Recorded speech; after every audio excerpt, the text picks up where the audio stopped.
আমরা এই বিভিন্ন অ্যালাউন্সেস গুলার পড়ার পরে আমরা কোড দেখিয়েছিলাম না? জি স্যার, কোড দেখাচ্ছি। দুটা সেকশনে কিন্তু কোর দেখানোর কথা, তাই না?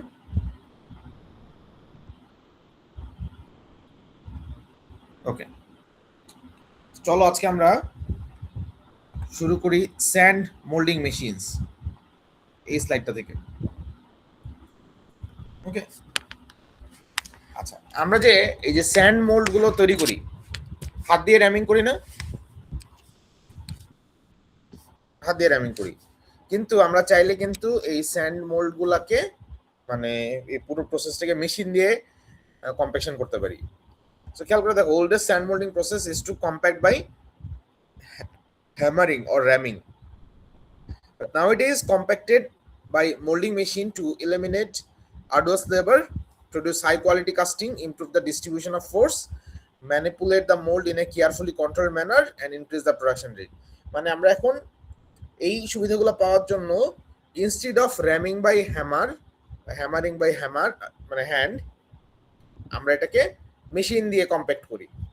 তাহলে কি আমাদের there is a better chance যে আমাদের যে প্রপার কম্প্যাকশন হবে এবং যে মোল্ড ক্যাভিটিটা প্রডিউসড হবে সেটা কি হাই কোয়ালিটি হবে এবং সেটা স্মুথ হবে। আচ্ছা, mechanization is further assisted by jolting and or squeezing. Jolting মানে কি জানি তো, একটু একটু হালকা করে শেক করা, আর স্কুইজিং মানে কি চাপ দেওয়া। So mechanization is further assisted by jolting and squeezing the assembly after placing the flask, sand and pattern. ঠিক আছে, is provided the initial compaction around the pattern. It provides the initial compaction around the pattern. Jolting produces the highest compaction at the horizontal parting line. আচ্ছা, খেয়াল করে দেখো, আমরা যখন আমাদের বাসায় কোন একটা কন্টেইনারের মধ্যে পাউডার লাইক কোনো সাবস্টেন্সেস মানে রাখতে চাই, ঠিক আছে, তখন কি শুরুতে আমাদের মনে করো একটা বস্তার মধ্যে আমরা চাল রাখতে চাই, যতটুকু ভরা সম্ভব হয়েছে বস্তার মধ্যে আমরা কি পরে একটু ঝাঁকাই না, দুই দিক থেকে ঝাঁকাইলে কি আমার আরেকটু স্পেস ক্রিয়েট হয়, সেটাই বলছে।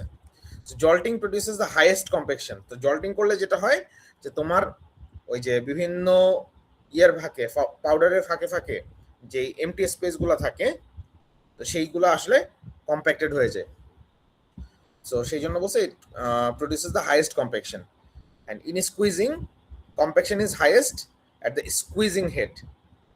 জল্টিং এর ক্ষেত্রে তোমার হাইয়েস্ট কম্প্যাকশন হয় পার্টিং লাইন বরাবর, স্কুইজিং এর ক্ষেত্রে হয় স্কুইজিং হেড। আমরা স্কুইজিং হেডের একটা ছবি দেখবো, যেখানে স্কুইজিং হেডটা চাপ দেয় সেই বরাবর আমার কম্প্যাকশন সবচেয়ে বেশি হয়। More uniform compaction can be done by combining squeezing and jolting. এখানে দেখো different types of squeeze heads দেওয়া আছে। তো খেয়াল করে দেখো, এই যে এ নাম্বারে যে ছবিটা আছে এখানে কি একটা স্কুইজ হেড আছে। খেয়াল করে দেখো, এই যে একটা প্যাটার্ন, আমরা যেটা করতাম নর্মালি এই যে স্যান্ড দিতাম অল্প অল্প করে, হাত দিয়ে র্যামিং করতাম। এখন যেটা করা হয় স্যান্ড দিয়ে একসাথে, দেন একটা স্কুইজ হেড দিয়ে এভাবে চাপ দেওয়া হয়, স্কুইজ হেড দিয়ে এভাবে চাপ দেওয়া হয়। সো এটা হচ্ছে আমার one way of doing it automatically. আচ্ছা, আমার এই স্কুইজ হেডটাকেই খেয়াল করে দেখো তো, এখানে এই স্কুইজ হেডটা কি ফ্ল্যাট? আমার স্কুইজ হেডটা যদি এরকম শেপের হতো যে আমার প্যাটার্নের যেইখানে ধরো ডেপথ বেশি, এই যে এই প্যাটার্নটা খেয়াল করো, এখানে স্যান্ডের কম্প্যাকশন কোথায় বেশি হবে, মানে স্যান্ড কোথায় বেশি থাকবে, এই বরাবর এই বরাবর এই বরাবর। আমি একটা পেন নিই, তো এই যে এখান দিয়ে কি স্যান্ডের ভলিউম বেশি, তো যেখানে স্যান্ডের ভলিউম বেশি সেইখানে কি দেখো আমার স্কুইজ হেডটা একটু এক্সট্রুডেড থাকবে, এক্সটেন্ডেড থাকবে, এই ধরনের ঘটনা। তো এই শেপটা যদি হয় তাহলে কি তোমার কম্প্যাকশনটা কি আরো বেটার হবে না, আরো প্রপার হবে কিন্তু, ঠিক আছে। তো এটা হচ্ছে একটা ফ্ল্যাট স্কুইজ হেড, আর এটা হচ্ছে এক্সট্রুডেড স্কুইজ হেড। আচ্ছা, থার্ড যেটা আছে, থার্ড অপশনটা খেয়াল করে দেখো, থার্ড অপশনটাই কি বলা আছে, আমরা ইনস্টেড অফ স্কুইজ হেড আমরা চাইলে কিন্তু পিস্টন দিয়ে, এরকম অনেকগুলা পিস্টন, ইকুয়ালাইজিং পিস্টন, তো আমি চাইলে কোনো পিস্টনকে একটু বেশি নামাইতে পারি, কোনো পিস্টনকে কম নামাইতে পারি, এই কারণে এটাকে বলা হয় ইকুয়ালাইজিং পিস্টন। তো কোনটাকে বেশি নামাবো? ওই যে যেখানে আমার বালির পরিমাণ বেশি, বালির ডেপথ বেশি, ঠিক আছে, প্যাটার্নের এখানে। সো ইকুয়ালাইজিং পিস্টন দিয়ে অ্যাচিভ করা যেতে পারে, it is another good way. Fourth আরেকটা ওয়ে আছে ডায়াফ্রাম অ্যান্ড প্রেশারাইজড এয়ার। আমার এরকম একটা ডায়াফ্রাম থাকবে, আমি পেছন থেকে প্রেশারাইজড এয়ার দিয়ে যখন প্রেশার দিব, এই ডায়াফ্রাম থেকে প্রেশারটা এসে ট্রান্সফার করবে কি আমার এই স্যান্ডের মধ্যে। তো ডায়াফ্রাম দিয়ে করা যেতে পারে। যখন ডায়াফ্রাম দিব, খেয়াল করে দেখো আবার অপোজিট এন্ডে কি একটা হাইড্রোলিক সিলিন্ডার থাকবে। এখানে তো ডায়াফ্রাম প্রেশারাইজড এয়ার ডায়াফ্রামকে প্রেশার দিচ্ছে, আর অপোজিট এন্ড থেকে হাইড্রোলিক সিলিন্ডার প্যাটার্নকে উপরের দিকে চাপ দিবে। সো অ্যাজ এ রেজাল্ট আমার খুবই একটা টাইট কম্প্যাকশন হবে। সো এইভাবে কিন্তু আমরা স্কুইজ হেড দিয়ে খুবই দ্রুত র্যামিং করতে পারি। এখন তোমার কাছে মনে হতে পারে যে স্যার র্যামিং তো র্যামিংই, এটা মানে এই স্কুইজ হেড দিয়ে করে অটোমেট করে সুবিধা কি? তুমি খেয়াল করে দেখো, তোমার যদি একটা বিশাল বড় ফাউন্ডি থাকে যেখানে তোমাকে ঘন্টায় সেম প্রোডাক্টের মাল্টিপল কাস্টিং করা লাগে, মাল্টিপল অ্যাজ ইন ধরো 100 200 300 কাস্টিং করা লাগে, তাহলে সেই ক্ষেত্রে তুমি যদি হাত দিয়ে র্যামিং না করে মেশিনের হেল্প নাও, তাহলে কি তোমার সময় কম লাগবে না? ব্যাপারটা কি বোঝা যাচ্ছে? জি স্যার। আমরা কিন্তু ওই যে এখানেই বলে আসছি আগে, to eliminate arduous labour, produce high quality casting, improve the distribution of the force, manipulate mould in carefully controlled manner and increase production rate. এই প্রোডাকশন রেট ইনক্রিজ করা এই কিন্তু খুবই ইম্পর্টেন্ট একটা ব্যাপার। তো এই জন্য কিন্তু আমরা ডিফারেন্ট স্কুইজ হেডস ইউজ করি। আচ্ছা, এখন আমরা আরেকটা ধরনের মোল্ডিং দেখব, এটাকে আমরা বলি হচ্ছে ভার্টিক্যাল ফ্লাস্কলেস মোল্ডিং। আমরা নর্মালি যে মোল্ডগুলো তৈরি করি, মোল্ড তৈরি করে ফ্লাস্কটা কি চারপাশে রয়ে যায় না? রয়ে যায় তো, ড্রাগন কোপ দুইটা ফ্লাস্ক রয়ে যায়। কিন্তু আমরা এরকম করতে পারি যে আমরা ড্রাগন কোপ বানাইলাম, বানায় আমি ফ্লাস্কটা ওপেন করে ফেললাম, এবং আমার নর্মালি আমি একটু আঁকি এখানে স্ক্রিনের মধ্যে, রেড পেন দিয়ে আঁকি। মনে করো নর্মালি এই যে ড্র্যাগ থাকে নিচে, তারপরে কোপ থাকে উপরে, এখানে কিন্তু ফ্লাস্ক অলরেডি পজিশন, ফ্লাস্ক কিন্তু আছে, ফ্লাস্ক ইজ দেয়ার। আমি কিন্তু ফ্লাস্ক খুলে ফেলতেছি না, আমি কিন্তু ফ্লাস্ক খুলে ফেলতেছি না।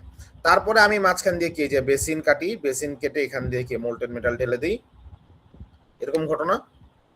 কিন্তু আমি ভার্টিক্যাল ফ্লাস্কলেস মোল্ডিং এ কি করি, আমি একদিক থেকে তো ফ্লাস্কটা খুলে ফেলি, আরেক দিকে এটাকে আমি এই ওরিয়েন্টেশনটাকে করে ফেলি ভার্টিক্যাল।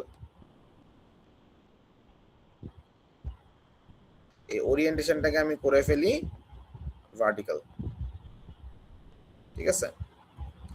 তাহলে কথা হচ্ছে আমি মোল্টেন মেটালটা ঢালবো কোনখান দিয়ে,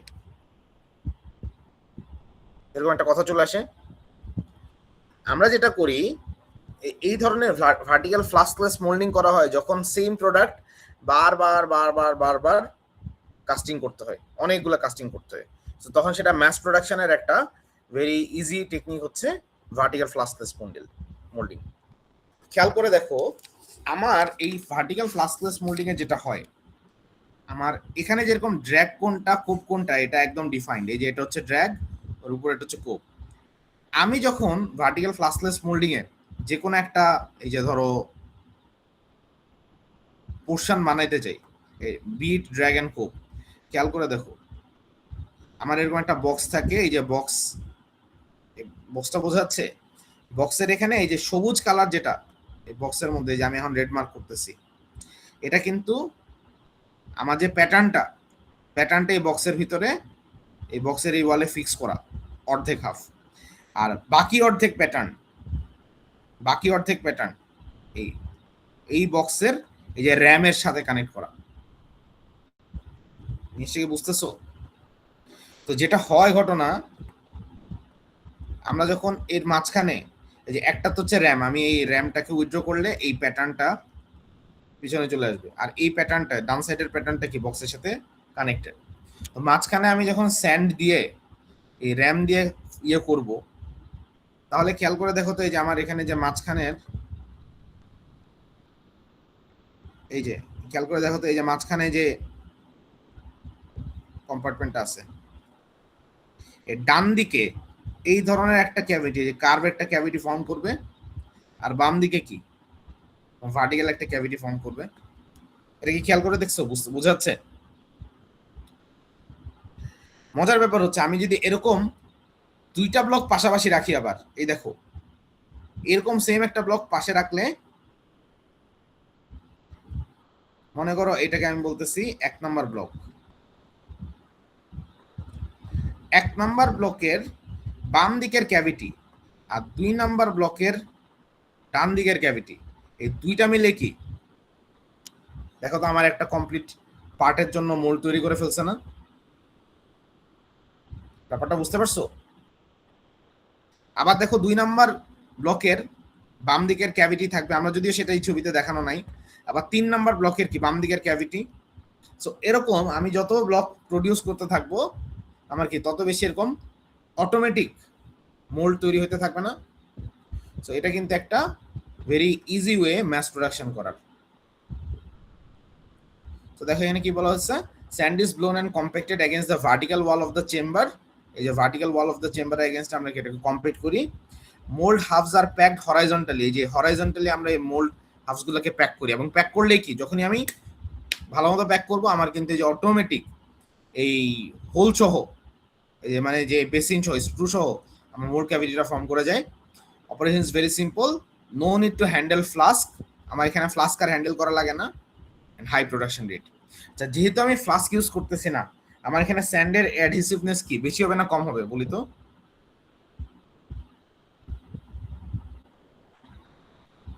স্যার কম হবে।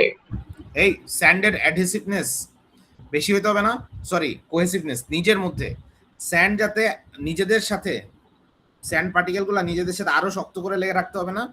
কারণ আগে তো সাপোর্ট দেওয়ার জন্য একটা ফ্লাস্ক ছিল, এখন আমি ফ্লাস্ক ইউজ করতেছি না। স্যান্ডের কোহেসিভনেস বেশি হতে হবে, ঠিক আছে? আচ্ছা, আমরা একটা ভিডিও দেখব, আমরা একটা ভিডিও দেখার ট্রাই করি। The vertical green sand molding process. আচ্ছা দাঁড়াও, তোমাদের মনে হয় আমি স্ক্রিন শেয়ার করার সময় সাউন্ড শেয়ার করে নিই। না স্যার, সাউন্ড শোনা যাচ্ছিল তো। যাচ্ছিল? Sir yes sir.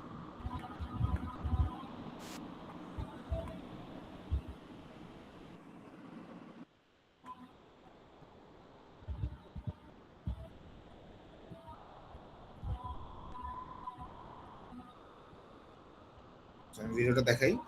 The vertical green sand molding process begins with a silica sand, clay, and water mixture that is forced into the molding chamber with compressed air.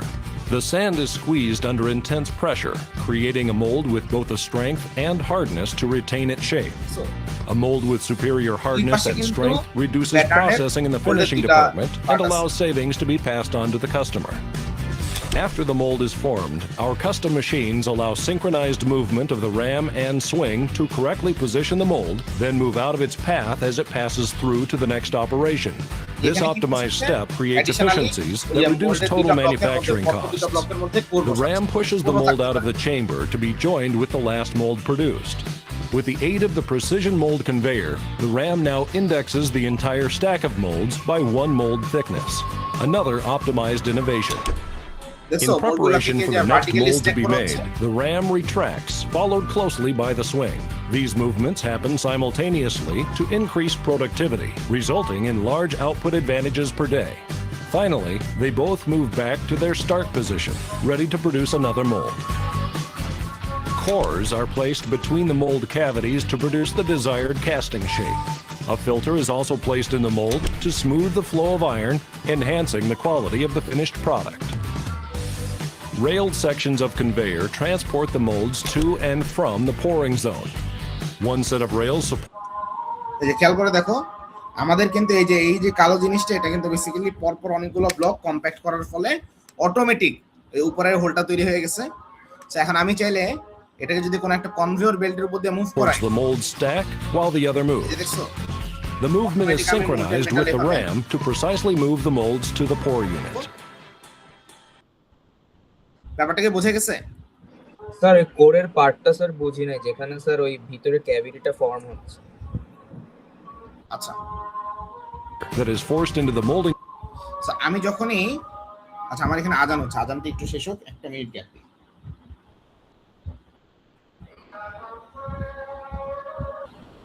So এই যে যখনই দেখো আমার আবার দেখাই, এই যে খেয়াল করে দেখো আমার কিন্তু এই যে চেম্বারের ভিতরে এই যে এই সাইডে হচ্ছে প্যাটার্নের একটা সাইড লাগানো আর উল্টা সাইডটা এই যে র্যামের মধ্যে লাগানো। আমি যখন মাঝখানে স্যান্ড দেই, দুই দিক থেকে কম্প্যাক্ট করি, আমার কিন্তু এই যে স্যান্ড যে ব্লকটা তৈরি হয়, এটা ডান দিকেও একটা ক্যাভিটি থাকে, বাম দিকেও একটা ক্যাভিটি থাকে। এটা কি বোঝা যাচ্ছে? তারপরে এই ব্লকটাকে নিয়ে আমি কোন একটা জায়গায় রাখি, তারপর সেম আরেকটা ব্লক রেডি করি, আগে যে ব্লকটা রাখছিলাম ঠিক তার পাশে নিয়ে রাখি।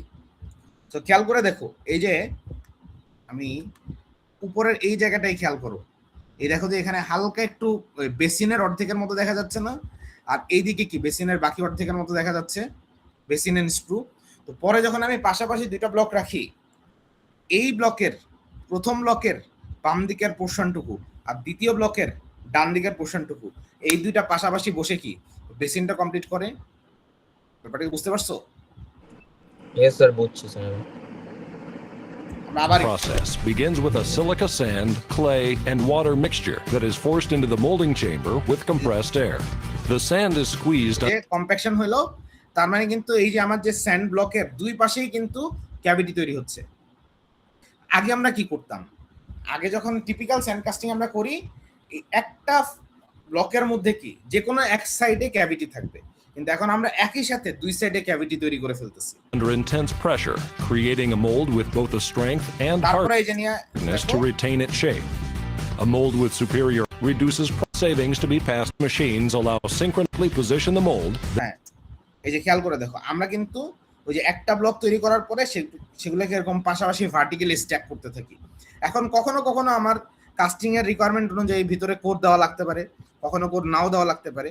এখানে যে ভিডিওটা দেওয়া আছে যেখানে ওই ক্যাভিটির মধ্যে আগে কোর বসানো হচ্ছে, and move out of its path as it passes through to the next operation. This optimized এই যে দেখছো কোর বসানোর পর আমি যখন নেক্সট ব্লকটা এনে বসাচ্ছি, step তখন কি আমার ওই ক্যাভিটিটা ওই দুইটা ব্লকের পার্টিং লাইন বরাবর ফর্ম করে যাচ্ছে automatic. efficiencies that reduce total manufacturing costs, joined with the last mold produced. With the aid of the precision mold conveyor, the RAM now indexes the. আচ্ছা, আমি তোমাদেরকে আরেকটা ভিডিও দেখানোর ট্রাই করি। Screen share stop করলাম।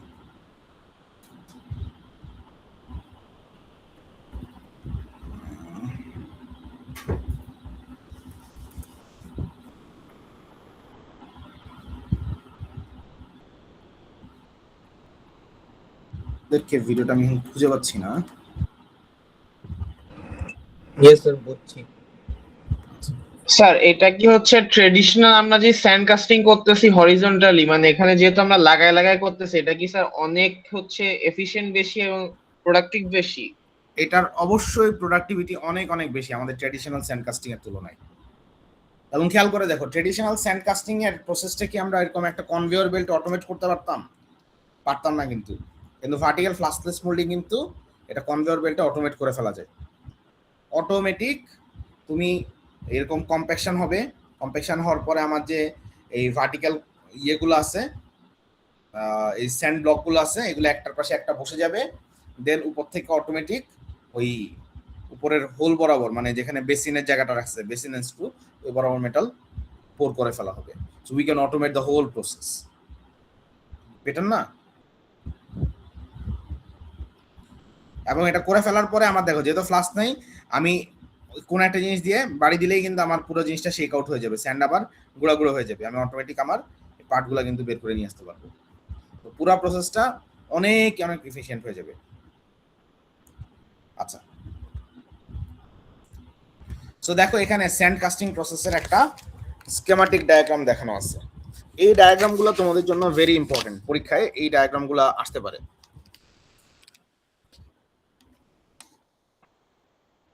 So দেখো, তাহলে sand casting প্রসেসকে আমরা এই যে এই এখানে একটু এক্সপ্লেন করছি। প্রথমে আমরা পার্টটার মেকানিক্যাল ড্রয়িং করছি, তারপরে সেটার কি কোপ প্যাটার্ন করা হয়েছে, ড্র্যাগ প্যাটার্ন করা হয়েছে। এখানে যেই ধরনের প্যাটার্ন ইউজ করা হয়েছে সেটা কি ড্র্যাগ এন্ড কোপ প্যাটার্ন, তাই না? যে ড্র্যাগ অ্যান্ড কোপ দুইটা আলাদা আলাদা প্লেটে বসানো হয়েছে, প্যাটার্নের দুইটা হাফ। তারপর আমার যে কোর বক্স যা বানানো দরকার সেই কোর বক্স বানানো হয়েছে। তারপর সেখান থেকে কি কোডটা বানায় কমপ্লিট করে রাখা হয়েছে। তারপরে আমি কোপ পোর্শনটাকে, এই যে কোপ প্যাটার্ন প্লেটটাকে নিচে নিলাম, তারপরে ফ্লাস্কটা বসাইলাম, তারপর রাইজার স্ক্রু বসায় স্যান্ড দিয়ে কম্প্যাক্ট করলাম, ঠিক আছে? তারপরে ড্র্যাগের প্লেটটা নিলাম, ড্র্যাগের প্লেটের উপরে আমি ফ্লাস্ক বসালাম, সেটার উপরে স্যান্ড দিয়ে কম্প্যাক্ট করলাম, ঠিক আছে? তারপরে হচ্ছে যে ড্র্যাগটাকে আপসাইড ডাউন করে আমি এখান থেকে ড্র্যাগটা ইয়ে করলাম, মানে ওই প্লেটটা রিমুভ করে ফেললাম। এই যে আমার ড্র্যাগ প্লেট যেটা ছিল, ড্র্যাগ প্যাটার্ন প্লেট। দেন এটার ভিতরে কি এই যে কোরটা বসাই দিলাম। তারপরে যে আমার কোপ পোর্শনটুকু এই ড্র্যাগের উপরে, এই কোরের উপর দিয়ে সব কিছুর উপর দিয়ে বসাই দিলাম। তাহলে এখন আমার এই যে দুইটা হাফ ড্র্যাগ অ্যান্ড কোপ আছে, যার মাঝখানে কি কোরটা বসানো আছে। তারপরে মোল্টেন মেটাল এখান দিয়ে ঢেলে দিলাম। ঢেলে দিলে আমি এই যে কাস্টিং করার পরে এরকম একটা পার্ট পাইলাম। দেখো পার্টের উপরে কি এই যে রানার, রাইজার, স্ক্রু এগুলো দেওয়া আছে। তারপর এই পার্টগুলো আমি মেশিনিং করে আমার যে ফাইনাল যে শেপটা দরকার, ওই যে ইনিশিয়ালি যে পার্টটা ড্রয়িং করছিলাম সেই পার্টটা পাওয়া গেল। জিনিসটাকে বুঝে গেছে? স্যার এখানে কোয়েশ্চেনটা কেমন কিরকম টাইপ আসবে?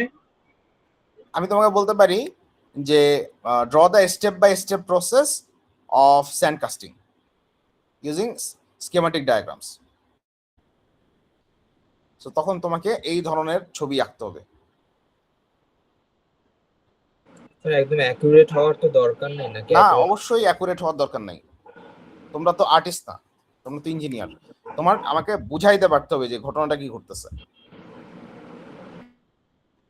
ঠিক আছে?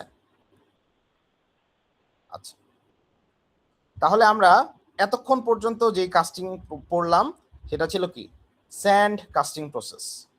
কি পড়লাম? Sand casting process. আমরা এখন যেটা পড়বো সেটা হচ্ছে shell mould casting. Shell mould casting নাম শুনে বোঝা যাচ্ছে যে আমার মোল্ডটা হবে কিসের মতো, একটা শেলের মতো। শেল মানে বুঝি স্যার খোলস টাইপের এরকম কিছু। ভেরি গুড, খোলস টাইপের। আমরা নর্মালি যেই মোল্ডগুলো বানাই, মোল্ডের স্যান্ডের খোলসটাকে অনেক মোটা হয় না? তো সেটাকে তো প্র্যাকটিক্যালি খোলস বলা যায় না। খোলস মানে কি যেই শেপ, ঠিক ওই শেপেরই একটা থিক লেয়ার, থিন লেয়ার, ঠিক বলতেছি, থিন লেয়ার কিন্তু শক্ত, সেটাকে আমরা খোলস বলি।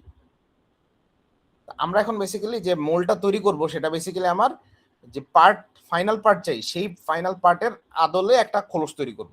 এটা হচ্ছে শেল মোল্ড কাস্টিং। ব্যাপারটাকে বোঝা গেছে?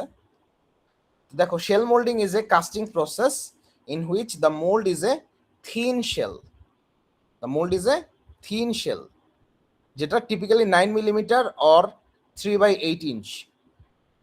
মানে আমার যে শেলটা তৈরি করা হবে সেটা থিকনেস কত? মাত্র 9 মিলিমিটার। আমরা নর্মাল যে স্যান্ড ব্লকগুলো বানাই ড্র্যাগ অ্যান্ড কোপ, এটা থিকনেস কত হয়? 5-6 ইঞ্চ, 5 ইঞ্চ, 4 ইঞ্চ অন্তত। আর এখানে কি কতটুকু করতেছি? মাত্র 9 মিলিমিটার। সো আমার শেল মোল্ডটা কি অনেক থিন হয়, শেলটা অনেক থিন হয়। It's made of sand held together by a thermosetting resin binder.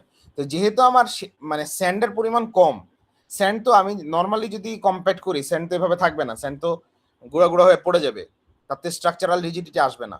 তো স্ট্রাকচারাল রিজিডিটি দেওয়ার জন্য আমরা সেখানে অবশ্যই কি ইউজ করি? থার্মোসেটিং রেজিন বাইন্ডার ইউজ করি। এই মোল্ডিং প্রসেসটা, শেল মোল্ডিংটা, এটা জার্মানিতে ডেভেলপ করা হয়েছিল 1940s এর দিকে। Shell molding applications include small mechanical parts requiring high precision such as gear, housing, cylinder heads, valve bodies, bushings, camshafts and connecting rods. Sir thermosetting মানে কি স্যার হাই টেম্পারেচারে হচ্ছে সলিড হয়ে যায় এরকম কিছু? থার্মোসেটিং মানে কি? আমরা দুই ধরনের প্লাস্টিক চিনি, একটা হচ্ছে থার্মোপ্লাস্টিক আর একটা হচ্ছে thermosetting plastic. So thermosetting plastic মানে কি, যেটাকে একবার হিট দিলে সে যদি একটা বাইন্ডিং ফর্ম করে সেটাকে আর ইউজ করা যায় না, তার মানে সে বন্ডটা পার্মানেন্ট হয়ে যায়, সেটাকে আবার নতুন করে হিট দিয়ে এটাকে আবার ইয়ে করা যায় না, আগের অবস্থায় ফেরত নিয়ে যাওয়া যায় না। এটা হচ্ছে থার্মোসেটিং প্লাস্টিক, মনে আছে না?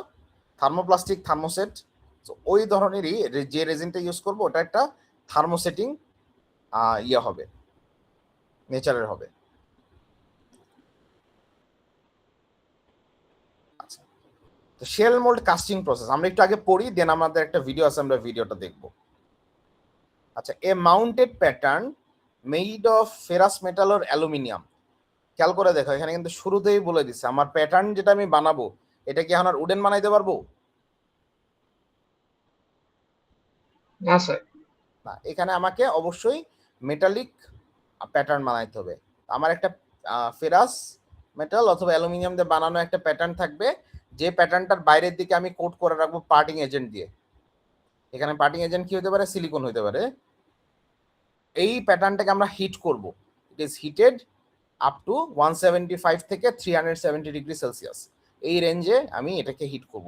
কাকে করতেছি? প্যাটার্ন। এখনো কিন্তু কোনো স্যান্ড ঢুকে নাই, কিছুই ঢুকে নাই, অনলি প্যাটার্ন। আচ্ছা, তারপরে প্যাটার্নকে হিট করার পরে the pattern is clamped to the box or chamber. একটা বক্স অর চেম্বারের ভিতরে প্যাটার্নটাকে আমরা ক্ল্যাম্পিং করি, ঠিক আছে? এই যে মনে করো এই যে উপরে যেই জিনিসটা আছে সেটা হচ্ছে প্যাটার্ন, প্যাটার্নটাকে হিট করা হইলো। হিট করার পরে সেটাকে এই যে আমার যে বক্স আছে বক্সের উপরে আমরা ক্ল্যাম্পিং করলাম, বক্সের উপরে আমি লাগাই দিলাম, ঠিক আছে? সো দেখো আমরা প্রথমে প্যাটার্নটাকে হিট করলাম, then the pattern is clamped to the box or chamber. Fine sand is mixed with 2.5 থেকে 4% থার্মোসেটিং রেজিন বাইন্ডার, যেটার ধরো কেমিক্যাল নাম কি? ফেনল ফর্মালডিহাইড, ঠিক আছে? That coats the sand particles. আমরা এই যে দেখো এই বক্সের ভিতরে কতগুলা স্যান্ড রাখলাম, যে স্যান্ডের সাথে আমি এই যে thermosetting resin binder that means phenol formaldehyde mix করে রাখলাম। এখনো কিন্তু স্যান্ড আর আমার প্যাটার্ন দুইটা কিন্তু একটা আরেকটার কন্ট্যাক্টে আসে নাই কিন্তু, ওকে? দুইটা কিন্তু একটা আরেকটার কন্ট্যাক্টে আসে নাই, ঠিক আছে? স্টেপ 4 বলছে either the box is rotated upside down or the sand mixture is blown over the pattern allowing to form a coating. ঘটনা যেটা ঘটানো হয় সেটা হচ্ছে এই যে হিটেড প্যাটার্ন সহ এই অ্যাসেম্বলিটাকে ইদার আপসাইড ডাউন ঘুরে দেওয়া হয়। আমি যদি বক্সের ভিতরে আগে থেকে স্যান্ড নিয়ে আপসাইড ডাউন ঘুরাই দিই তাহলে কি এই স্যান্ডগুলা এই হিটেড প্যাটার্নের উপরে এসে পড়ে যাবে, এই যে লেগে যাবে এভাবে। ঘটবে না এই ঘটনাটা? সেকেন্ড ছবিটা ইয়েস স্যার। বোঝা যাচ্ছে? Yes sir.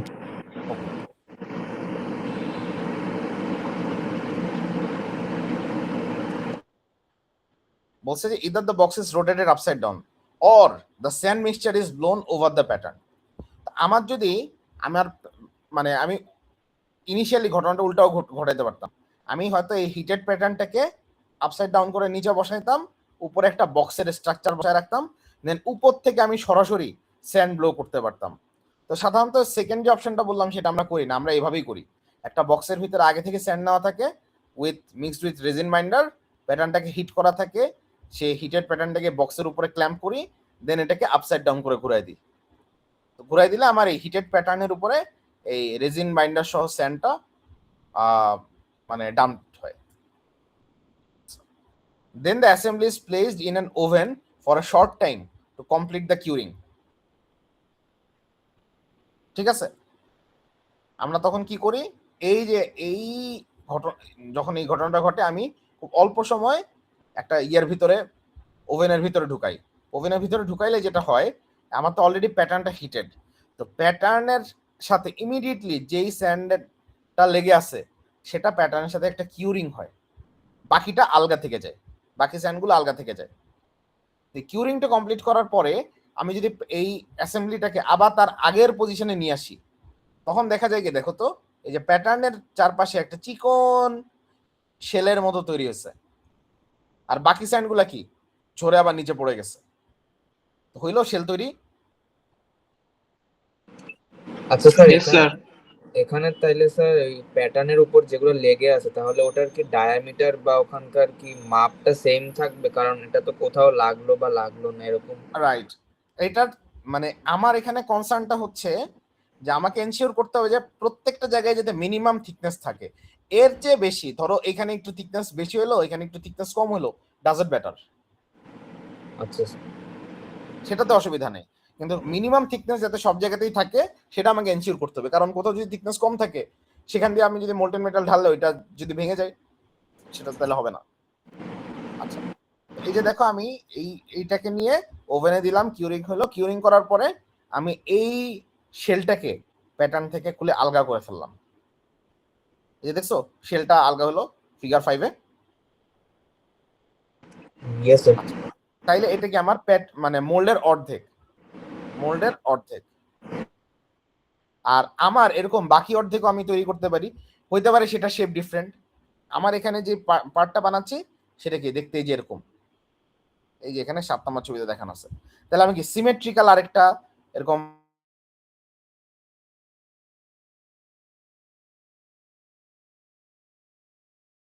ক্ল্যাম্প করলে মাঝখানে কি যে মোল্ড ক্যাভিটিটা তৈরি হবে,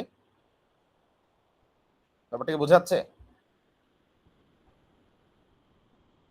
দেন আমি এই উপর থেকে যদি এই ক্যাভিটি দিয়ে মোল্টেন মেটাল ঢেলে দেই, তাহলে কি আমার ফাইনাল পার্টটা তৈরি হয়ে যাবে। স্যার মেটাল শর্ট বলতে ওখানে কি ইউজ করা হচ্ছে? মেটাল শর্ট মানে হচ্ছে এটাকে আমরা মানে কি বলে মেটালের বিভিন্ন ধরনের মেটালের গুঁড়া আর কি, মানে আমরা ধরো ইটের গুঁড়া ইউজ করি না Yes, sir. অনেক সময়, সো ওইরকম আর কি। এটা ইউজ করা হয় কেন, যাতে আমার এই দুই সাইডের শেলটা এটা যাতে ফার্মলি পজিশন থাকে যখন আমি মোল্টেন মেটাল ঢেলে দিচ্ছি। আচ্ছা, তো এখন চলো আমরা একটু ভিডিওটা দেখার ট্রাই করি।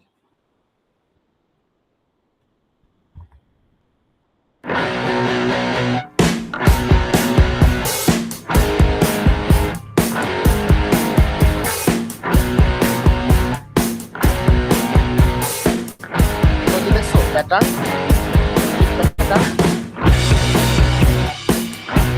ওই যে বক্সের উপরে বসানো হলো, এই দেখো এখন আপসাইড ডাউন করা হবে।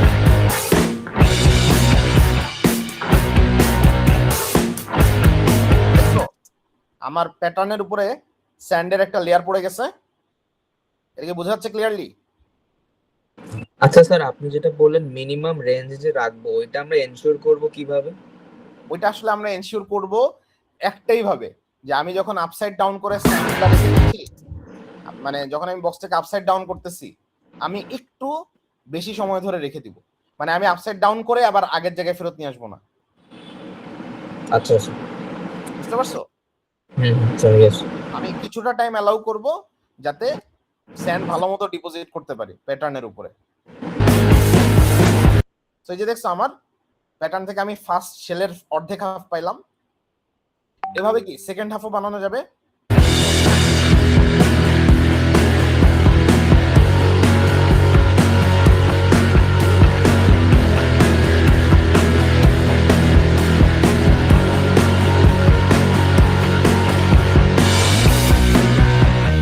এই যে দেখছো সেকেন্ড হাফ হয়ে গেল। আচ্ছা, এরকম কোনো কথা নাই যে ফার্স্ট হাফ আর সেকেন্ড হাফ সিমেট্রিক্যাল হইতেই হবে। যদি দুই হাফ সিমেট্রিক্যাল না হয়, তাহলে কি আমার সেম কাজটা কি ডিফারেন্ট একটা প্যাটার্ন দিয়ে করা লাগবে।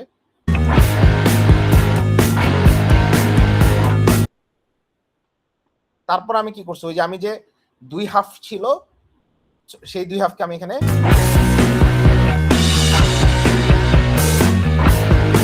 খেয়াল করে দেখো, দিস ইজ দ্য কোর। ওই কোরের দুই পাশে দিয়ে যে দেখছো এই যে এই দুইটা হচ্ছে কি শেল, মাঝখানে ছিল কোর, কোরটাকে মাঝখানে রেখে দুই সাইড করে দিলাম। দেখছো অটোমেটিক পোরিং বেসিন তৈরি হয়ে গেছে due to the design itself.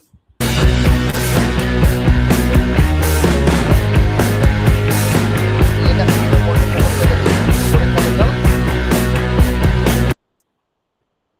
আছে। এর মধ্যে এই যে সাদা কালারের জিনিসগুলো কি, কোরের স্যান্ডগুলো,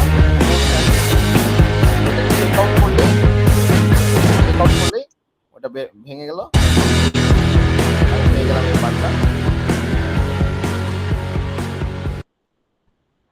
ঘটনাটা কি বোঝা গেছে? স্যার কোডটা কি নরমালি স্যান্ড কাস্টিং দিয়ে করা হয়, মানে বানানো হয়? কোর তোমার নরমালি কোর স্যান্ড দিয়ে বানানো হয়, রাইট।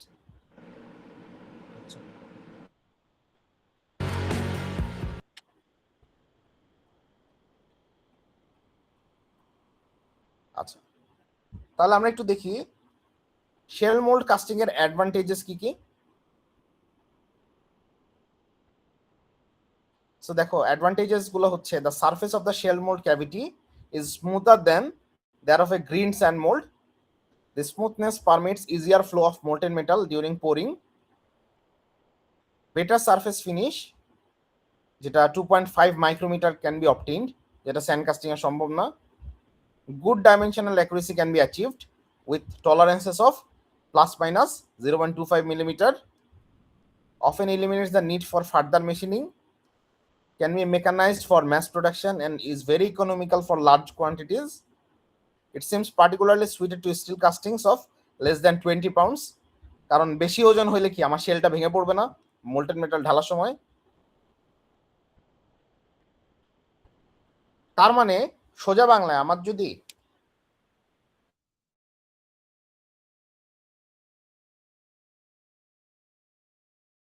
না একটু রাফ থাকে, আমি যদি বেটার সারফেস ফিনিশ চাই তখন আমি শেল মোল্ড কাস্টিং করি।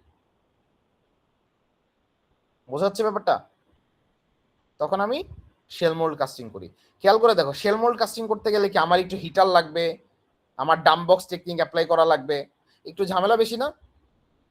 বাট ঝামেলা বেশি হইলেও আমার কিন্তু সে আমাকে স্মুথ সারফেস অফার করতেছে। সারফেসটা কেন স্মুথ হচ্ছে? ওই যে আমার এখানে যখন আমি ডাম্প বক্স টেকনিক, আচ্ছা এই যে ঘটনাটা ঘটাই, এই টেকনিকটার নাম হচ্ছে কি, ডাম্প বক্স। এই শেল মোল্ড কাস্টিং এ আমার যে শেলটা তৈরি করা হয়, এটা কোন টেকনিকে করা হয়? ডাম্প বক্স টেকনিকে করা হয়। এটা কিন্তু নামটা মনে রেখো। এই যে শেলটা তৈরি করা হচ্ছে রেজিন, থার্মোসেটিং রেজিন বাইন্ডার থেকে এবং হাই টেম্পারেচারে, তখন দেখা যায় যে আমার এই প্যাটার্নের এখানে যে স্যান্ড পার্টিকেল গুলা থাকে সেগুলো ভেরি হাইলি কম্প্যাক্টেড থাকে, ভেরি হাইলি কম্প্যাক্টেড থাকে। ওই যে সেখানে আমরা ওভেনে রাখি, কিউরিং হয়, আর যেখানে স্যান্ড পার্টিকেল থাকে না সেখানে কি ওই থার্মোসেটিং রেজিন বাইন্ডারটা এসে ঢুকে যায়। তো সে কারণে আমার এটার ইনার ওয়ালটা, শেলের ইনার ওয়ালটা ভেরি স্মুথ হয়, যেটা আমরা স্যান্ড কাস্টিং এ, নর্মাল স্যান্ড কাস্টিং আমরা অ্যাচিভ করতে একটু ডিফিকাল্ট হয় বা পারি না আমরা। আচ্ছা, ডিসঅ্যাডভান্টেজ কি? More expensive metal pattern than that for a green sand moulding. Green sand moulding আমরা উডেন প্যাটার্ন ইউজ করতেই পারতাম, কিন্তু এখানে অবশ্যই মেটাল প্যাটার্নই ইউজ করতে হবে, আদারওয়াইজ হবে না। সমস্যা কি, ওই যে যখন হিট দিচ্ছি, উডেন প্যাটার্ন তো কয়েকবার হিট দিলেই সে নষ্ট হয়ে যাবে।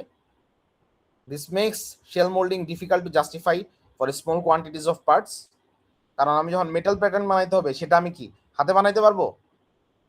মেটাল প্যাটার্নকে সিএনসি দিয়ে কাটিং করতে হবে না? সিএনসি দিয়ে কাটিং করলাম এত খরচ করে, সেটা দিয়ে যদি আমি 3টা বা 4টা পার্ট বানাই, তাহলে সেটা জাস্টিফাইড হবে? হবে না কিন্তু। তো সেই জন্য আমার এই শেল মোল্ড কাস্টিং কিন্তু স্মল কোয়ান্টিটি হইলে, কোয়ান্টিটি যদি কম হয়, তখন কিন্তু শেল মোল্ড কাস্টিং জাস্টিফাইড না। The production costs are also higher than sand casting and difficult to produce bigger and weightier parts. ঠিক আছে? আচ্ছা, আমরা যেটা করি, আমরা এই পর্যন্ত পড়ে একটা ছোট ব্রেক নিই, এবং ব্রেকে যাওয়ার আগে আমি তোমাদেরকে একটা অ্যাটেন্ডেন্স শিট দিচ্ছি।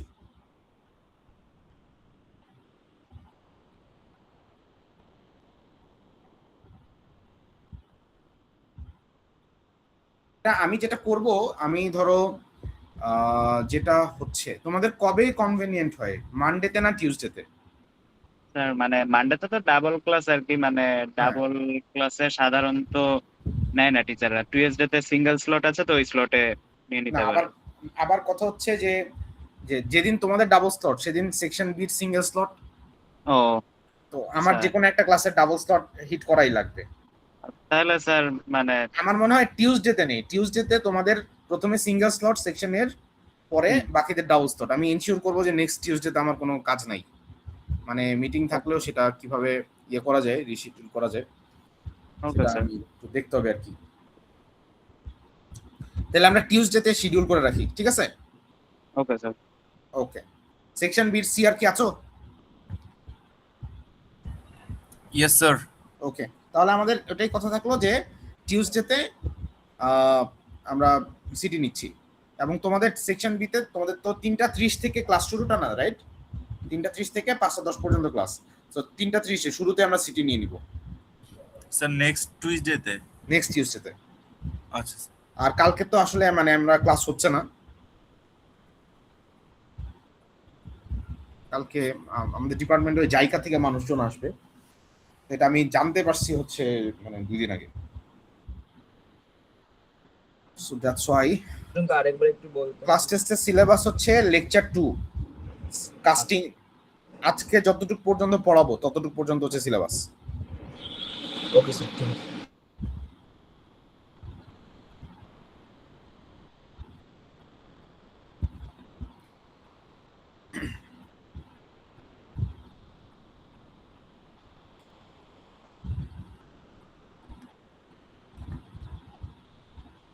আমরা শেল মোল্ড কাস্টিং শেষ করেছি। Okay, now will start plaster mould casting. আমার স্ক্রিন দেখা যাচ্ছে?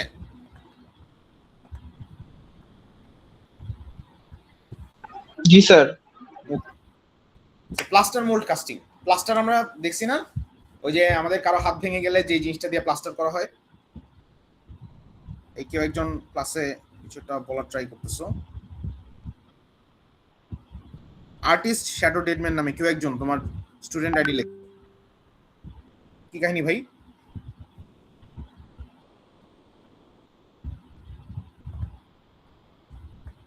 নাকি লিখতে বলেছিলাম, বলিনি তো। আচ্ছা, তো দেখো প্লাস্টার আমরা সবাই কম বেশি প্লাস্টার দেখেছি, ঠিক আছে? তো প্লাস্টার দিয়েও কিন্তু আমরা কাস্টিং করতে পারি, প্লাস্টার দিয়েও কিন্তু কাস্টিং করা যায়। So plaster mold casting is similar to sand casting except that the mold is made of plaster of Paris. মানে instead of sand আমরা এখানে কি দিয়ে মোল্ডটা বানাই? প্লাস্টার দিয়ে বানাই। This process is known as precision casting because of high dimensional accuracy and good surface finish. আচ্ছা, ডেন্টিস্টদের কাছে গেলে কারো যদি দাঁতে ক্যাপ বসানো লাগে, ডেন্টিস্টরা কি করে? আমাদের দাঁতের আগে একটা মোল্ড বানায়, রাইট? সো সেখানেও কিন্তু ডাক্তাররা এই যে প্লাস্টার মোল্ড কাস্টিংটা ইউজ করে, ঠিক আছে? Casting usually way less than 10 kg and are typically in the range of 125 to 250 gram, although parts as light as 1 gram have been made. অনেক লাইট ওয়েট পার্টস কিন্তু বানানো সম্ভব। আচ্ছা, এই প্লাস্টার মোল্ড কাস্টিং এর আরো একটা ইম্পর্টেন্ট এক্সাম্পল আছে। এই যে আমাদের ফিমেল যারা আছি, আমরা যে জুয়েলারিগুলো পরি, স্পেশালি ধরো চেইন, অনেক ডিজাইনড চেইন, এই ডিজাইনগুলো করে কিভাবে? মানে তার তো কোনো না কোনোভাবে সেটা কোনো একটা মোল্ডের ভিতরে বানাইতে হবে। It is basically plaster mould casting. বোঝা যাচ্ছে? তোমরা ইউটিউবে সার্চ দিলে দেখতে পারবে যে জুয়েলারি কিভাবে বানায় প্লাস্টার মোল্ড কাস্টিং করে, ঠিক আছে? তো প্লাস্টার মোল্ড কাস্টিং প্রসেসটা আমরা আগে একটু পড়ি, তারপর আমরা ভিডিওটা দেখবো। দেখো, the mold is produced by plaster of Paris, which is gypsum or calcium sulfate, with the addition of talc or silica flour to control the strength, setting time and reduce cracking. তাহলে মোল্ডটা আমরা বানাচ্ছি plaster of Paris দিয়ে, যেটার সাথে থাকে কি কি? Talc অথবা silica. Then it is mixed with water, এটাকে পানি দিয়ে মিশানো হয়। The resulting slurry is poured over the pattern. তো এটা যেটা হয়, এটা মানে যখন আমি তাকে একটু সেটিং টাইম দিব, 10-15 মিনিট সেটিং করতে দিব, এটা তখন অনেক শক্ত হয়ে যায়। The resulting slurry is poured over the pattern. The plaster is set after a few minutes, usually 15 minutes. Then the pattern is removed. The plaster mold is dried. ওই যে প্যাটার্নটাকে রিমুভ করার পরে এখন তো শুধু কি প্লাস্টার মোল্ডটা আছে। প্লাস্টার মোল্ডটা দিয়ে সরাসরি করে ফেলা হয় না, রাদার এই প্লাস্টার মোল্ডটাকে আমরা শুরুতে আগে একটু ড্রাই করি, কারণ এটার ভিতরে কিছু ময়েশ্চার রয়ে যায়। এটা আমরা 120 থেকে 260 ডিগ্রি সেলসিয়াস টেম্পারেচারে এটাকে আমরা ড্রাই করি, ওভেনে দিয়ে দিতে পারি, ঠিক আছে, টু রিমুভ ময়েশ্চার। দেন আমরা মোল্ড হাউসকে অ্যাসেম্বল করে ক্যাভিটিটা ফর্ম করি, এবং এই মোল্ড ক্যাভিটিটাকে আমরা আবার কিন্তু একটু প্রিহিট করি। মোল্টেন মেটাল ঢালার আগে আমরা মোল্ড হাফকে আবার একটু প্রিহিট করে নিই, ঠিক আছে।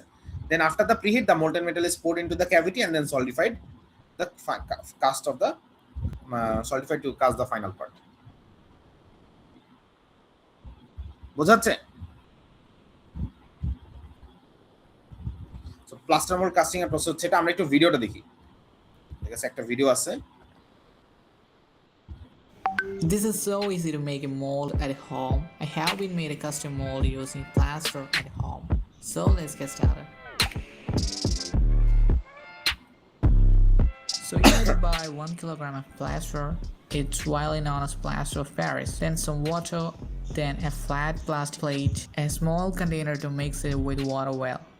You can easily create a mold within hours after setting the plaster. So first, take out all the plaster and mix it with some water.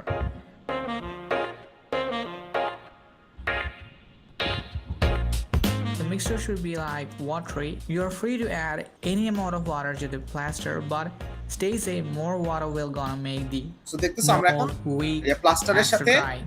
একটু পানি মিশালাম। Mix it well, and plaster is a kind of material will easily solidify within 1 minute.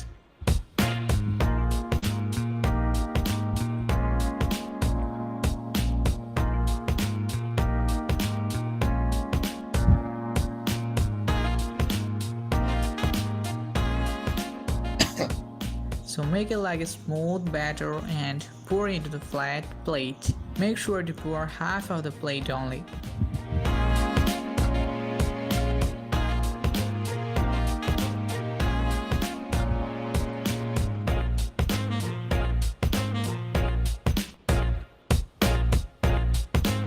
Then you can touch and feel the thickness of plaster.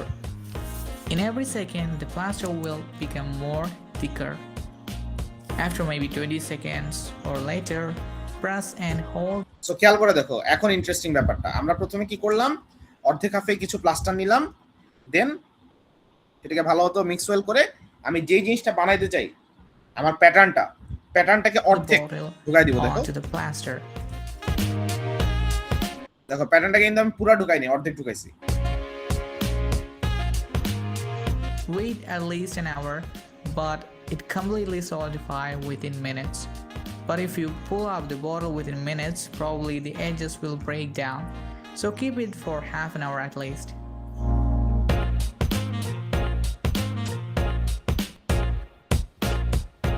Then pull up the bottle so you would get half of the mold. So we can remove the first mold from the plastic plate. Then after setting the plaster, you can scratch the edges of the mold যেটা করা হচ্ছে and যে make it maybe মানে just like a পিচগুলা rounder one. Smooth out করে নাও মোল্ডের নিচের side. খেয়াল করো আমাদের কিন্তু এখন অর্ধেক ফর্ম করা হয়নি, Then জাস্ট make অর্ধেক another ফর্ম mixture করা of হয়েছে। plaster and pour into the plate.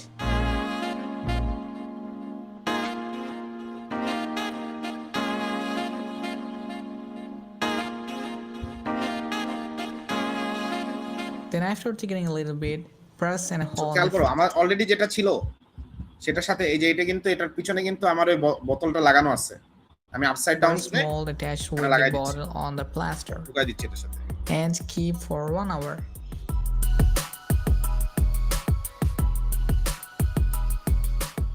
If you wish, you can keep more time to mold. Then carefully remove from the plastic plate, cut the edges with knife and break bonding between 2 molds.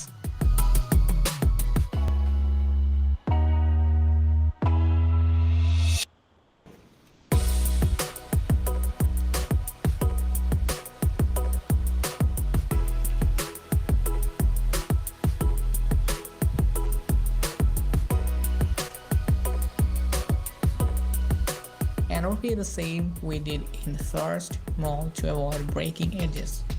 This is your mold. If you want to make this stuff more stronger, probably if you hit with a knife or something, probably it break down. So if you want to make it more stronger, just add a grout on the mold. So grout is made with mixing cement with water. So I hope you enjoyed this video. If you wish, you can subscribe and follow me on all other social media platforms. ব্যাপারটা বুঝতে পারছো কি ঘটনা ঘটছে এখানে everyone?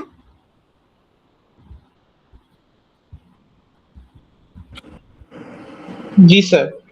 ওকে, sir উপরে sir একটা portion দেখলাম, ওখান থেকে কি আমরা মলটা ঢালার জন্য ওই জায়গাটা এক্স্যাক্টলি এটাকে আমরা দুইটি পাশে একসাথে লাগিয়ে ভার্টিক্যাল পজিশনে রেখে উপর থেকে মোল্টেন মেটাল ঢেলে দিব। আচ্ছা ঠিক আছে, so this is plaster mould casting. আমি একটা জিনিস ট্রাই করি তো তোমাদেরকে একটু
আচ্ছা একটা ভালো ভিডিও পাওয়া গেছে, আমি তোমাদেরকে ইউটিউবেই দেখাই ভিডিওটা।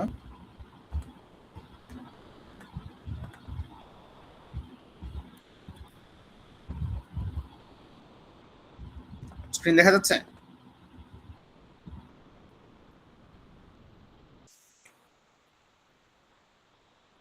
তো দেখো এই ভিডিওটা অনেক লম্বা, আমরা পুরাটা দেখবো না পারছে। এই যে একটা জুয়েলারি মেকিং, তো প্রথমে তারা গোল্ডকে মেল্ট করতেছে, আমরা একটু টেনে টেনে দেখতে চাই। তারপরে সেটাকে রোল করতেছে, এগুলো আমাদের পার্ট না, এগুলো আমাদের ডিজায়ার্ড পার্ট না।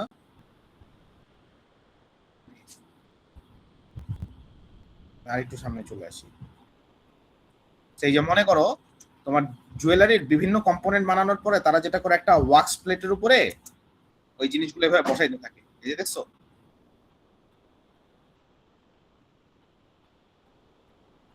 দেখছো এইভাবে সবগুলো কম্পোনেন্ট পাশাপাশি বসাতে থাকে। আমি একটু টেনে দিই, সেই যে দেখছো জুয়েলারি সবগুলো কম্পোনেন্ট এভাবে বসাচ্ছে।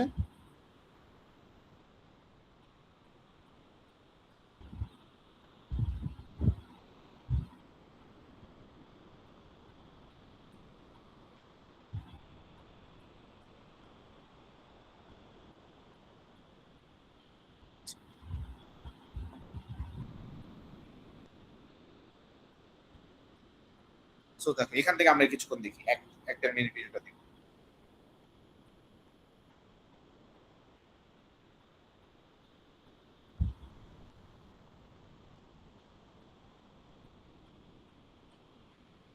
পার্সে আমরা এখন যে ভিডিওটা দেখতেছি সেখানে যে পুরো কাস্টিং করা হয় তা না, বাট সেখানে কিন্তু প্লাস্টার অফ প্যারিস এর ইউজ করা হয়। কিভাবে কাস্টিং করতে সেটা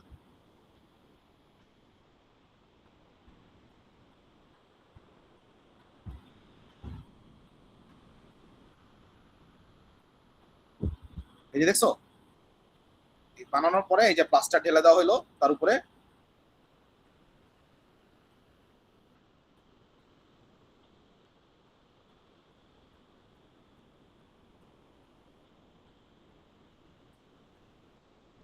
সো আমরা এখানে ডিরেক্টলি যে কাস্টিং প্লাস্টার দিয়ে কাস্টিং করি ব্যাপারটা তা না, বাট প্লাস্টার দিয়ে আমরা এরকম এই পুরো স্ট্রাকচারটাকে হোল্ড করে রাখাটা, এই জিনিসটা আমরা এই অ্যাসিস্ট্যান্সটা নিই।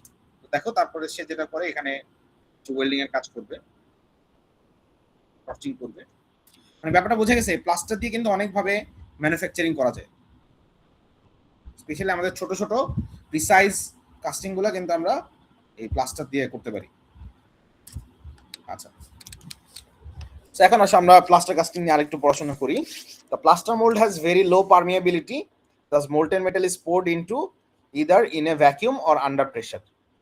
ঠিক আছে, তো আমরা যে মোল্টেন মেটালটা ঢালবো এটা ইদার ভ্যাকুয়াম কন্ডিশনে অথবা হাই প্রেসারে আমরা ঢালার ট্রাই করি। আচ্ছা, the mold permeability can be increased substantially by anti-och process। ঠিক আছে, anti-och process নামে একটা প্রসেস আছে যেটা দিয়ে আমরা এই প্লাস্টার মোল্ডের পারমিএবিলিটি বাড়াইতে পারি। প্লাস্টার মোল্ডের পারমিএবিলিটি যত বেশি হবে তত ইজি, তত ভালো। In which the plaster moulds mixed with 50% sand আর dehydrated in an autoclave for 6 to 12 hours and then rehydrated in air for 14 hours। তো খেয়াল করে দেখো, আমরা এই প্লাস্টার মোল্ডের পারমিএবিলিটি বাড়ানোর জন্য প্লাস্টার মোল্ডকে আমরা কিসের সাথে মিক্স করি? স্যান্ডের সাথে মিক্স করি, মিক্স করে একটা অটোক্লেভে প্রেসারাইজড ওভেনে ডিহাইড্রেট করি। প্রথমে ডিহাইড্রেশন ফর 6 to 12 hours, দেন আবার রিহাইড্রেট করি ইন এয়ার, ওপেন এয়ার, পানি দিয়ে না কিন্তু, শুধু এয়ারে রিহাইড্রেট করি 14 hours। Another popular way of increasing permeability is to use of foamed plaster containing trapped air bubbles। অনেক সময় প্লাস্টার ঢালার সময় দেখা যায় না বুদবুদ বুদবুদ ফর্ম করে, এরকম ফর্ম করতে পারে কিন্তু, তো সেটাকে আমরা বলি ফোমড প্লাস্টার, যেটাতে ট্র্যাপড এয়ার থাকে। তো সেটা ইউজ করলে আমরা পারমিএবিলিটি বেটার হয় অনেক সময়। Patterns are usually made of aluminium alloy, thermosetting plastics, brass or zinc alloy. Maximum temperature is 1200 degrees Celsius, so this process is used only for aluminum, magnesium, zinc and copper based alloys। ঠিক আছে, advantage কি plaster mould casting এর? Close dimensional accuracy and good surface finish, capability to make thin cross sections in the casting. তো আমার যখনই thin cross section লাগবে তখন কি প্লাস্টার মোল্ড কাস্টিং আমার একটা অপশন হতে পারে। Because plaster মোল্ডস have lower thermal conductivity than other mould materials, the castings cool slowly, thus a more uniform grain structure is obtained with less warpage। So এটা একটা advantage. Disadvantage কি? wood patterns are generally unsatisfactory due to the extended contact with water in the plaster। সাধারণত এখানেও wooden pattern use করা যায় না, metallic অথবা plastic pattern use করতে হবে। আচ্ছা, curing of the plaster mold for around 15 minutes is one of the disadvantages of this process, at least in high production। কারণ কি আমার পুরো ব্যাপারটা স্লো হয়ে যাবে, আমি খুব দ্রুত দ্রুত কাস্টিং কমপ্লিট করতে পারবো না। Even with the baking not all of the moisture content is remove from the plaster, which is a problem. The dilemma face by foundry men is that mould in strength is lost. এই 4 number পয়েন্টটা কিন্তু very important, আমি একটু highlight করে দিই। এই 4 number পয়েন্টটা is very important. যেখানে একটা ঝামেলা হয়, ঝামেলা হচ্ছে কি, আমি যদি মানে ডিহাইড্রেট করে ফেলি, ময়েশ্চার যদি শুকায় সব সরায় ফেলি, তখন তার পারমিএবিলিটি ইনক্রিজ করে। কিন্তু তুমি খেয়াল করে দেখো, একটা প্লাস্টারে ময়েশ্চার সরায় ফেললে সেটা কিন্তু অনেক শুকনো হয়ে যায় এবং সেটা খুব ইজিলি ভেঙে ফেলা যায়। The dilemma faced by foundryman is that mould strength is lost when the plaster becomes too dehydrated, but যদি টু ডিহাইড্রেটেড না করি, ময়েশ্চার কন্টেন্ট থাকে, moisture content can cause casting defects in the product. তার মানে তুমি তাকে dehydrate করতে হবে, ডিহাইড্রেট না করলে তোমার কাস্টিং ডিফেক্ট হইতে পারে, কিন্তু বেশি ডিহাইড্রেট করে ফেললে তোমার আবার মোল্ডের স্ট্রেংথ কমে যাবে। তাইলে এটা তোমাকে একটু তোমার এক্সপিরিয়েন্স অ্যাপ্লাই করতে হবে যে তুমি আসলে কি পরিমাণ ডিহাইড্রেশন করবা। এমন পরিমাণ করতে হবে যাতে ময়েশ্চার তোমার কাস্টিং এর সাথে ঝামেলা না করে, আবার অত বেশিও করা যাবে না যাতে আমার মোল্ডের স্ট্রেংথ, মোল্ড যাতে তুম করে গোড়া গোড়া হয়ে ভেঙে পড়ে না যায়। বোঝাচ্ছে? সো এখানে জুরিসডিকশন লাগে। The plaster mold is not permeable, thus limiting the escape of gases from the mold cavity। এই যে আমরা পারমিএবিলিটি এনশিওর করতে চাই কেন, যাতে ইজিলি গ্যাস স্কেপ করতে পারে। প্লাস্টার মোল্ড নিয়ে কোনো কোয়েশ্চেন আছে?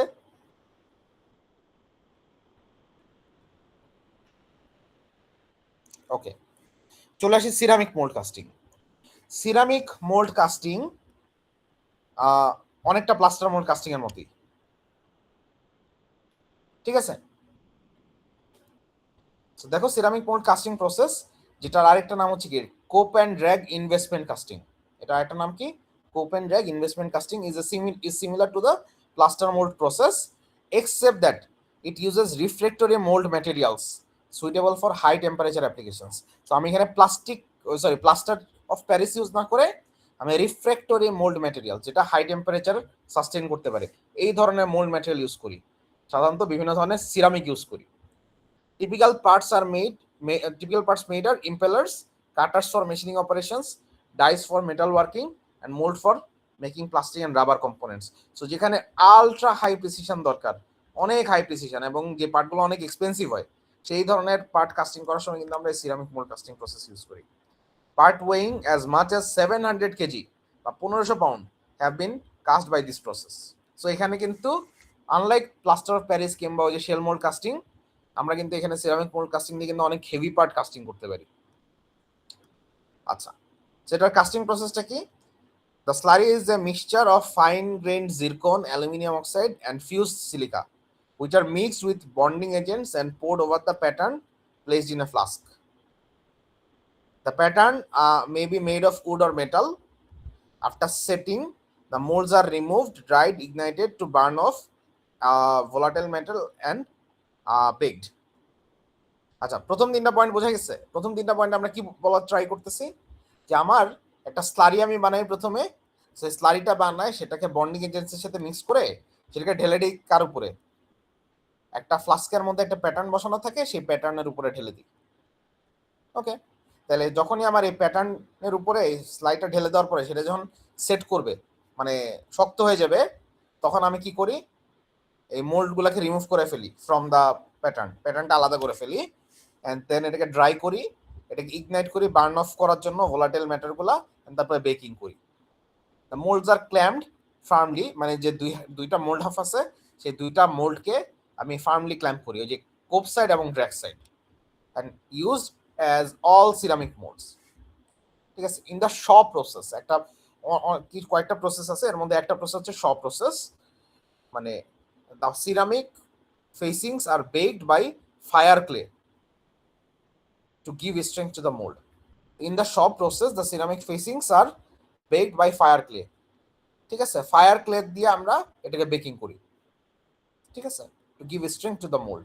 তোমরা যদি বইটা একটু পড়ে দেখো, আমি তোমাদের সাথে বই শেয়ার করে দিছিলাম, সেখানে এটার আরো ইলাবোরেট প্রসেস দেওয়া আছে, যদিও আমি ওই ইলাবোরেট প্রসেসটা ক্লাসে ডিসকাস করতে চাই না, তোমরা যদি কেউ চাও তোমরা বই থেকে দেখে নিতে পারো। The facings are then assembled into a complete mold ready to be poured. এই হচ্ছে সিরামিক কাস্টিং। তো দেখো মোটামুটি কিন্তু ইয়ের মতোই, এই আমার প্লাস্টারের মতোই। অনলি ডিফারেন্স কি, আমরা প্লাস্টারকে যতটুকু না ডিহাইড্রেট করি, এখানে আমরা কিন্তু ড্রাই করি, আবার ইগনাইট করি, বেক করি, আরো অনেকগুলো প্রসেস করি, দেন আমরা সব প্রসেসও ফলো করি, যে ফায়ার ক্লে দিয়ে আমরা বেক করতে পারি, যাতে মোল্ডটা আরো স্ট্রং হয়। সো খেয়াল করে দেখো, এই যে আমার নিচে ফ্লাস্ক আছে, মাঝখানে প্যাটার্ন বসাইলাম, এর মাঝখানে সিরামিক স্লারি ঢেলে দিচ্ছি, এই যে গ্রিন কালারের, ঠিক আছে। তারপরে এই স্লারিটা যখনই পুরোপুরি সেট ডাউন করবে, তখন কি আমি এই যে গ্রিন কালারের এই মোল্ডটাকে আমি আলাদা করে নিলাম, প্যাটার্নটা রয়ে গেল।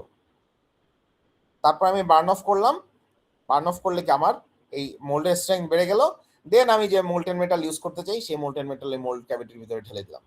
মানে দুই মোল্ড হাফ, প্রথমে তো আমার দুইটা এরকম মোল্ড কয়টা আসবে, দুইটা আসবে, দুই হাফকে একসাথে করে মোল্টেন মেটাল উপর থেকে ঢেলে দিলাম। সো সিরামিক মোল্ড কাস্টিং এর অ্যাডভান্টেজ কি? Close dimensional accuracy and good surface finish over a wide range of sizes and intricate shapes. The high temperature resistance of the refractory moulding materials allows this mold to be used for casting ferrous and other high temperature alloys. So তুমি যদি এমন কোনো metal use করতে হয় তোমার final custard প্রোডাক্টে, যেটার মানে মেল্টিং পয়েন্ট অনেক হাই, তখন তো আমরা জানি কি অন্য কাস্টিং প্রসেসগুলা সেটা উইথস্ট্যান্ড নাও করতে পারে, তখন আমার এই সিরামিক মোল্ড কাস্টিং ইউজ করতে হয়, কারণ এই সিরামিক মোল্ড কাস্টিং প্রসেস অনেক হাই টেম্পারেচার রেজিস্ট করতে পারে। ডিসঅ্যাডভান্টেজ কি? The process is somewhat expensive, এটা অনেক এক্সপেন্সিভ একটা প্রসেস।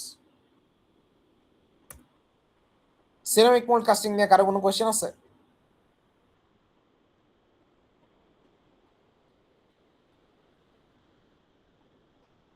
Any questions? আচ্ছা, যদি না থাকে আজকে আমরা লাস্ট একটা কাস্টিং প্রসেস দেখবো, দ্যাট ইজ ইনভেস্টমেন্ট কাস্টিং। ঠিক আছে, ইনভেস্টমেন্ট কাস্টিং দেখে আজকে আমরা শেষ করে দিব। আচ্ছা, ইনভেস্টমেন্ট কাস্টিং আমরা পড়ার আগে আমরা ভিডিওটা দেখতে চাই একটু, দেখি বোঝা যায় কিনা কিছু।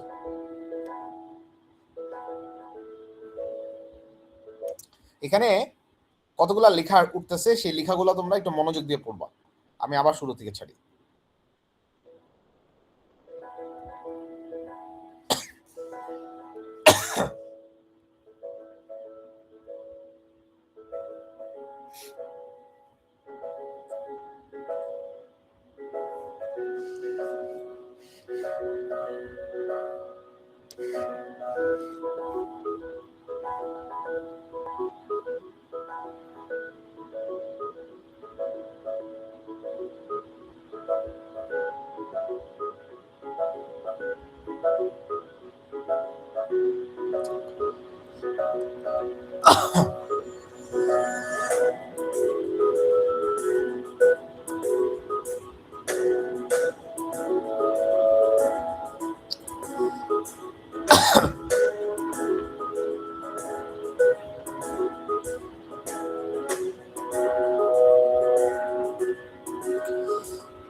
ঘটনাটা কি বোঝা গেছে?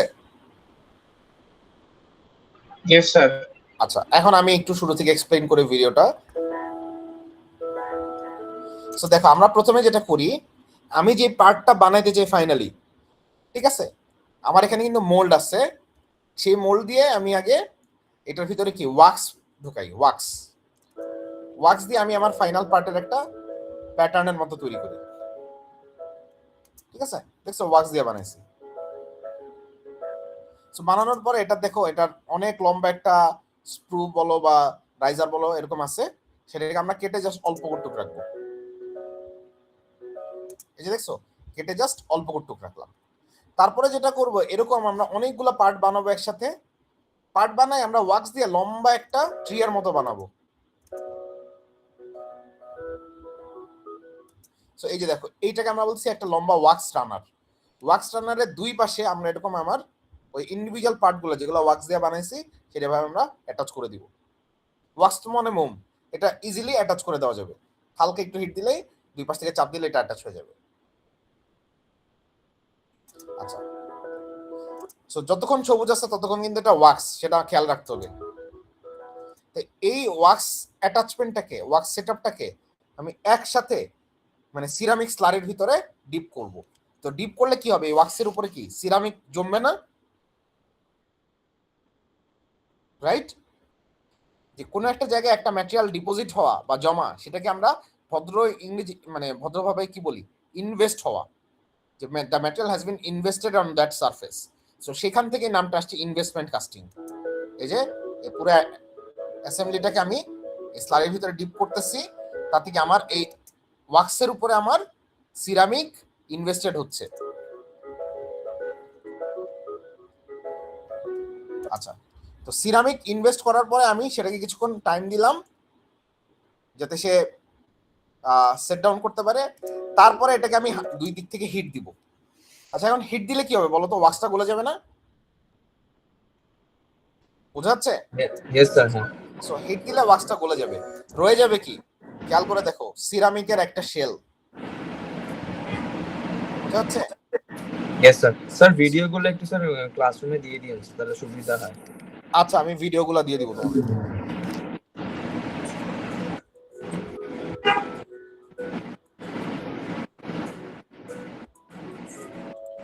সো দেন আমি আরো হাই টেম্পারেচারে হিট করতেছি। এখন খেয়াল করে দেখো ভিতরে কি আছে, ভিতরটা কিন্তু এখন ফাঁকা, কিছু নাই কিন্তু, এখন কিন্তু ভিতরটা কিছু নাই। এখন আমি মোল্টেন মেটাল ঢালবো,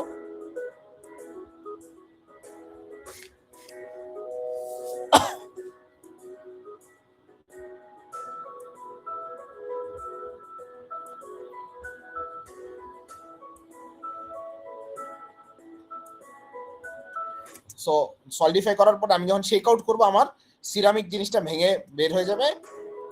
থাকলো কি আমার ওই যে এখন মেটাল অ্যাসেম্বলি, এখান থেকে আমি জাস্ট কেটে কেটে আমার যে পার্টগুলো দরকার ওই পার্টগুলো রাখবো। আচ্ছা, তাহলে এই প্রসেসের একটা সুবিধা কি বলতো, আমি একই সাথে একবার প্রসেসটা কমপ্লিট করলে একই সাথে মাল্টিপল পার্টস কমপ্লিট হিসেবে পাচ্ছি না, পাওয়া যাচ্ছে? জি স্যার।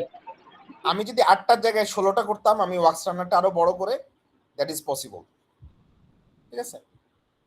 সো সেটা করা যায়। তো চলো আমরা ইনভেস্টমেন্ট কাস্টিং নিয়ে একটু পড়াশোনা করি দ্রুত। The term investment derives from the fact that the pattern is invested with the refractory material. ওই যে প্যাটার্নের উপরে, প্যাটার্নটা কি ওয়াক্স প্যাটার্ন, সেটাকে আমি কি করি, তার উপরে রিফ্রেক্টরি মেটাল মানে সিরামিককে ইনভেস্ট করি, ডিপোজিট করি। Patterns are made of wax or plastics, wax দিয়ে করা হয় সাধারণত। It is also called lost wax process, এই নামটা কিন্তু important.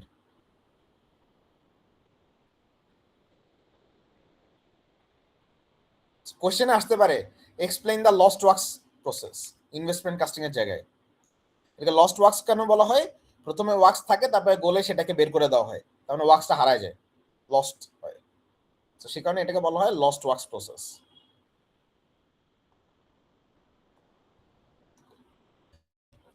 Because the wax pattern is lost from the mold before casting. It's first used back in বহু আগে, 4000 থেকে 3000 বিফোর ক্রাইস্ট, অনেক আগে এটা ইউজ করা হয়েছে। Typical parts are components for office equipment as well as mechanical components such as gears, cams, valves, and ratchets. Parts up to 1.5 meter or 6-inch diameter and weighing as much as 1140 kg have been cast successfully by this process. So এটার প্রসেসটা কি, আমরা তো প্রসেসটা বলছি। Patterns are made by injecting molten wax or plastics into the shape of the pattern. Then the pattern is dipped into a slurry of refractory materials such as very fine silica and binders including water, ethyl, silicate and acids. After drying, the pattern is coated repeatedly to increase the thickness. Thus the term investment derives because the pattern is invested with the refractory material. The wax pattern should be carefully handled because it is not very strong. The mold is then dried in the air and heated up to 90 থেকে 175 degrees Celsius. It is held in the inverted position for 12 hours to melt out the wax. The mold is then fired to 650 থেকে 1050 degrees Celsius for 4 hours to drive off chemically combined water, burn off any residual wax. Acha. So after the metal has been poured and has solidified, the mold is broken and the casting is removed. Several patterns can be joined to make one mold. ওই যে যেটা আমরা ভিডিওতে দেখছি যে একটা wax রানারের মধ্যে অনেকগুলা প্যাটার্ন কানেক্ট করে দেওয়া যায়, সো সেটাকে আমরা তখন বলি একটা tree. Tree increases the production rate as well as productivity significantly. So এটা দেখো, এটার এই যে একটা স্কিমেটিক ডায়াগ্রাম দেওয়া আছে, বলছি যে এই ছবিগুলো কিন্তু ইম্পর্টেন্ট, এই ছবিগুলো পরীক্ষায় আসতে পারে। Step by step investment casting process schematic diagram সহ ড্র করো।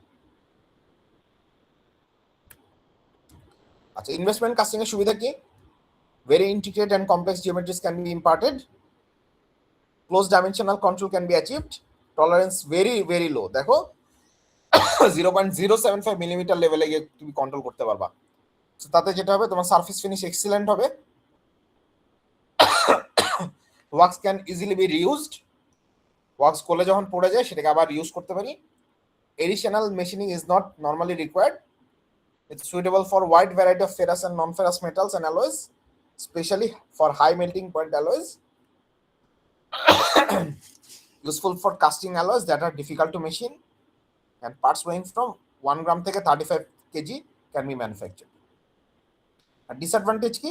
Labour and material cost are higher, অনেক বেশি সময় লাগে, আর limitation on the size of the casting. এটা অনেক বড় পার্ট, কিন্তু এই ইনভেস্টমেন্ট কাস্টিং করে করা একটু ডিফিকাল্ট হয়ে যায় যদি সাইজ অনেক বড় হয়ে যায়, কারণ সেটা ডিপিং করতে হয় তো তখন ঝামেলা হয়ে যায়। আচ্ছা, তো আজকে আমরা এই পর্যন্তই পড়লাম, আমাদের স্লাইড 96। সো আমাদের লেকচার 2 এর up to slide 96 investment casting পর্যন্ত আমাদের সিটি 1 এর সিলেবাস। ঠিক আছে স্যার নেক্সট উইক কবে হবে স্যার? নেক্সট সিটি টিউসডেতে, সিটি হবে টিউসডেতে। আচ্ছা, এখন আমি আবার আগের মতো তোমাদের অ্যাটেন্ডেন্সটা একটু নিব, অ্যাগেইন একটা ফর্ম সাবমিট করে দিচ্ছি।